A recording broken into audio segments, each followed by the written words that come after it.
अब बात करते हैं कोरोना की। देश में कोरोना की वजह से हाहाकार मचा हुआ है। बीते 24 घंटे में 2,34,692 नए केस सामने आए हैं।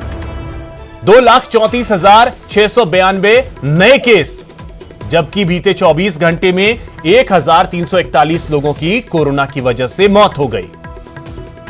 हालांकि इस दौरान 1,23,354 लोग ठीक भी हुए हैं और अब तक के आंकड़े की अगर बात कर ले तो वो 1,45,26,609 तक पहुंच चुका है। कुल डिस्चार्ज हुए लोगों की संख्या 1,26,71,720 हो गई है।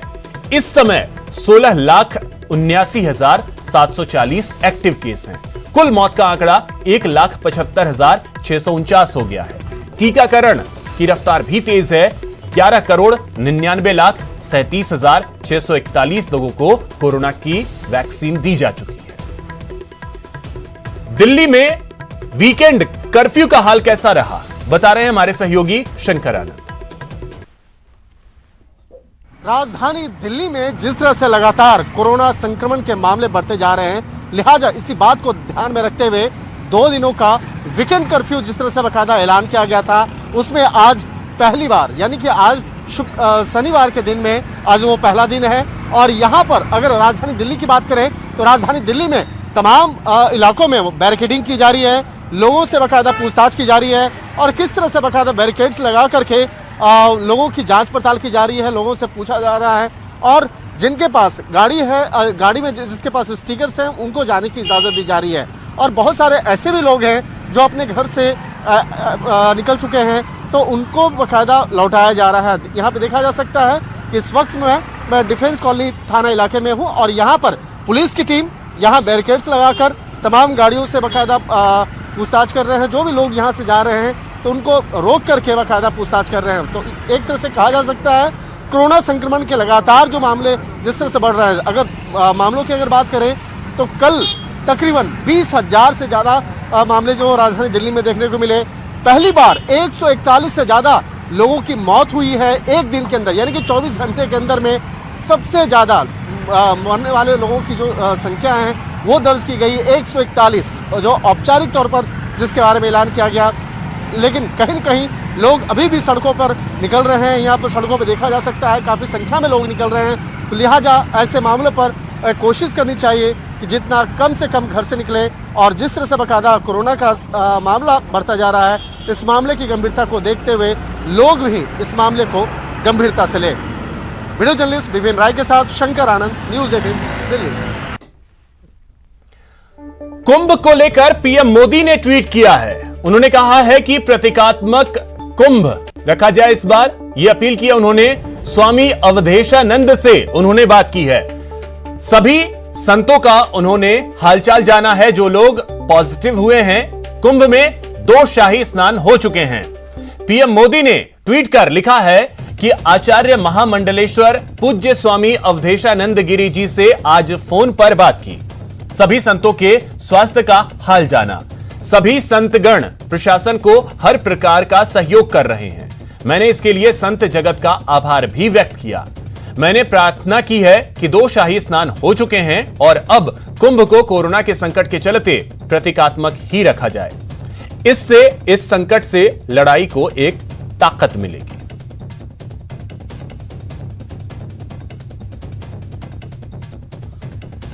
अब बात मरुधरा की। मरुधरा में भी कोरोना की रफ्तार बेकाबू हो गई है। मरुधरा में एक बार फिर से कोरोना का विस्फोट हुआ है। 24 घंटे में 7,359 नए केस सामने आए हैं और 31 लोगों की 24 घंटे में मौत हुई है। जयपुर में सबसे ज्यादा 1,201 नए केस सामने आए। मरुधरा में एक्टिव केस की संख्या 53,000 को पार कर गई है।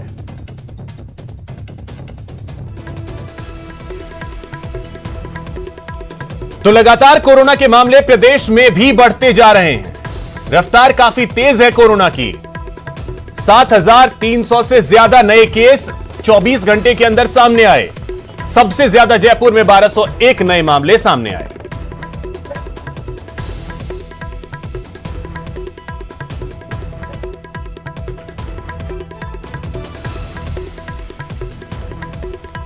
तो इसी खबर पे और अधिक जानकारी के साथ हमारे सहयोगी सौरभ गृहस्थी जयपुर से हमारे साथ जुड़ गए हैं, ओम प्रकाश कोटा से हमारे साथ हैं और अशोक शर्मा श्रीगंगानगर से हमारे साथ जुड़ रहे हैं। सौरभ, सबसे पहले आपके पास आ रहे हैं, जयपुर में एक बार फिर सबसे ज्यादा केस।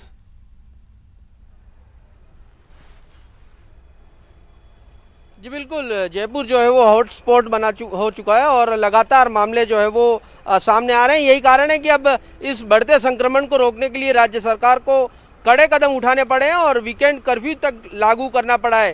अगर इस चेन को तोड़ना है तो ये एक सबसे कारगर तरीका था जिसको राज्य सरकार ने उठाया। और आप देख सकते हैं इस वक्त मैं परकोटा क्षेत्र में हूँ और यहाँ पर किस प्रकार से वीकेंड कर्फ्यू को लागू कराया जा रहा है। डीसीपी खुद जो है वो सड़कों पर उतरे हैं और लोगों से, चूंकि इस कोरोना गाइडलाइन की पालना करानी है, वीकेंड कर्फ्यू की पालना करानी है, तो बिल्कुल जो है वो एक तरह से जायजा जो है वो खुद ले रहे हैं। यहाँ पर इस वक्त हमारे साथ डीसीपी साहब खुद मौजूद हैं, उनसे बात कर लेते हैं।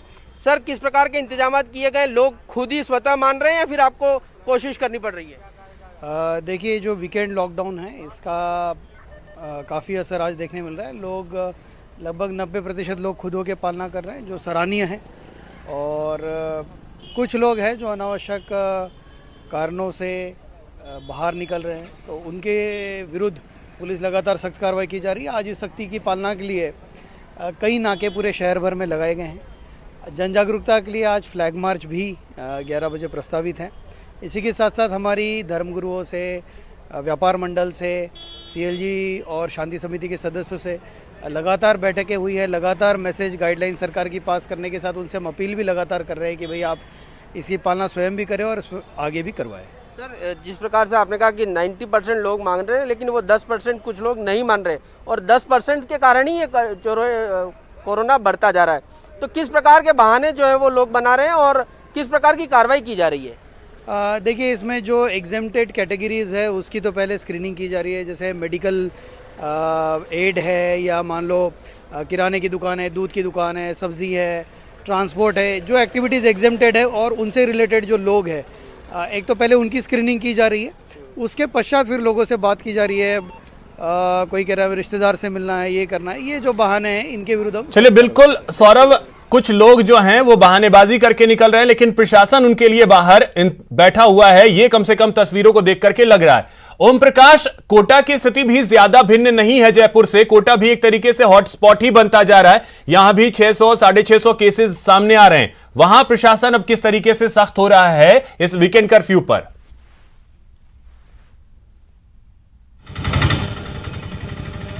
कोटा में जो वीकेंड कर्फ्यू लगा है उसके लिए कोटा पुलिस की 1250 से अधिक जवानों की टीम लगी हुई है अलग अलग, और 75 से अधिक पॉइंट बनाए गए हैं।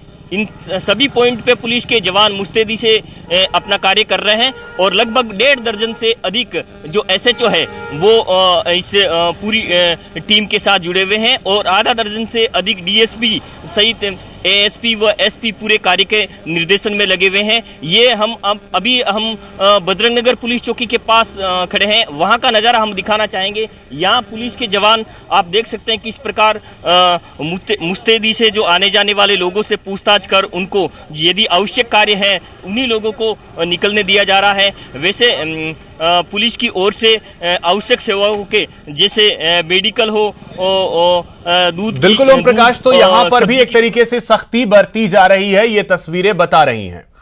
अब चलते हैं श्रीगंगानगर। अशोक, श्रीगंगानगर से क्या अपडेट है? क्योंकि वहां पे फिलहाल बनिस्बत दूसरे जिलों के अगर हम देखें तो स्थिति कुछ हद तक कंट्रोल में जरूर है। इसे और कैसे स्ट्रांगली मेंटेन किया जाए, इसको लेकर के क्या तैयारी?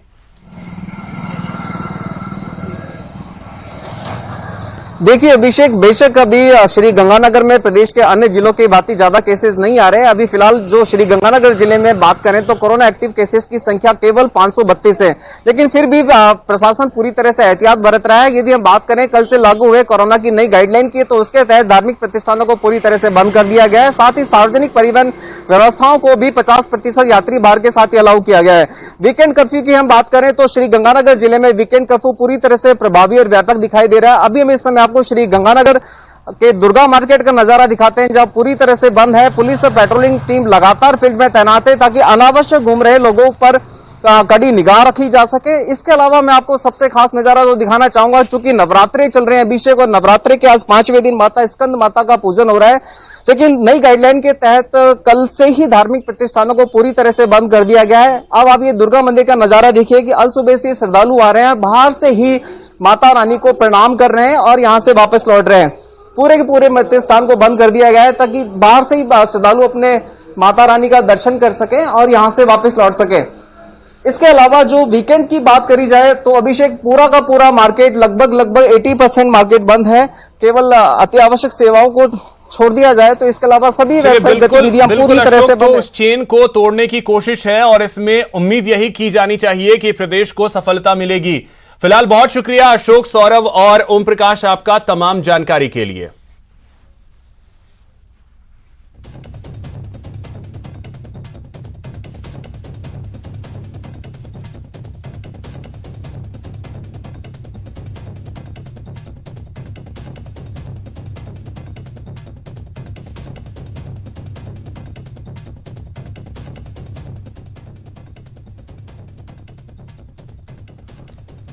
और इस वक्त आप देख सकते हैं ग्राफिक्स के जरिए कि कैसे कोरोना का ग्राफ जो है वो प्रदेश में बढ़ता जा रहा है। पिछले 5 दिनों की स्थिति आपके टीवी स्क्रीन पर।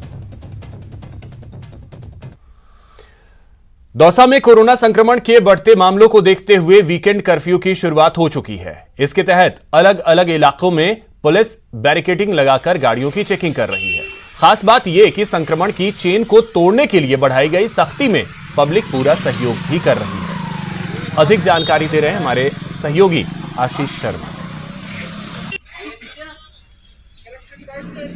वीकेंड कर्फ्यू लगाया गया है और वीकेंड कर्फ्यू का आज पहला दिन है। जो भी यहाँ पर वाहन आ रहे हैं उनसे पूछताछ की जा रही है कि वाहन क्यों आया है और कहाँ पर जा रहा है। ऐसे में सभी तरह की पूछताछ की जा रही है। दौसा शहर के संपूर्ण बाजार पूरी तरह बंद हैं और लोगों की आवाजाही जरूर जारी है, लेकिन जरूरी आवश्यकता वाले लोगों को ही अंदर शहर के अंदर प्रवेश दिया जा रहा है। जो बिना आवश्यकता के जो लोग आए हैं उनसे पूछताछ की जा रही है। और बाजार की बात करें तो बाजार का एक भी दुकान यहाँ पर नहीं खुली है। हालांकि मेडिकल सहित जो जरूरी आवश्यकता वाली जो दुकानें होती हैं उनको खोलने की अनुमति दी गई है। और जो व्यक्ति आ रहे हैं उनसे पूछताछ की जा रही है, आई कार्ड चेक किया जा रहा है ताकि कोई भी कर्फ्यू का उल्लंघन नहीं हो और लोग कर्फ्यू की पालना करें। हमारे साथ यहाँ के जो अधिकारी खड़े हुए हैं इनसे बात करते हैं। सर, किस तरह की सतर्कता बरती जा रही है, कर्फ्यू पालना कैसे कराई जा रही है? राज्य सरकार के निर्देशानुसार 2 दिन का जो महाकर्फ्यू लगाया गया है उसमें सरकार की गाइडलाइन है कि जिनकी जो आवश्यक जिनकी ज़रूरत है उसके अनुसार उन लोगों को जाने दिया जाए।